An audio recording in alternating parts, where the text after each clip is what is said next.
ستون حنانہ کی فضیلت۔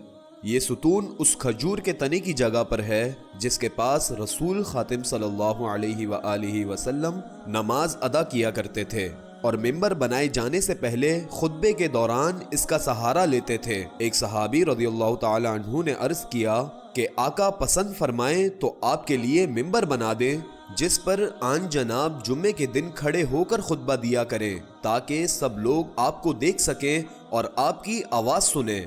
آپ صلی اللہ علیہ وآلہ وسلم نے اس بات میں جواب دیا تو 3 سیڑھیاں بنا دی گئیں اور انہیں اس جگہ رکھا گیا جہاں آج ممبر ہے۔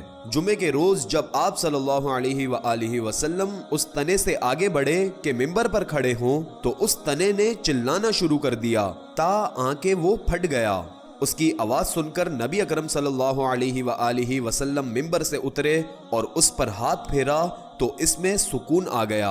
پھر آپ صلی اللہ علیہ وآلہ وسلم ممبر کی طرف تشریف لائے لیکن نماز اسی ستون کے پاس ادا فرماتے۔ بخاری کی روایت میں ہے کہ جب آن جناب صلی اللہ علیہ وآلہ وسلم ممبر پر کھڑے ہوئے تو ہم نے اس تنے سے 10 ماہ کی حاملہ اونٹنی جیسی آواز سنی۔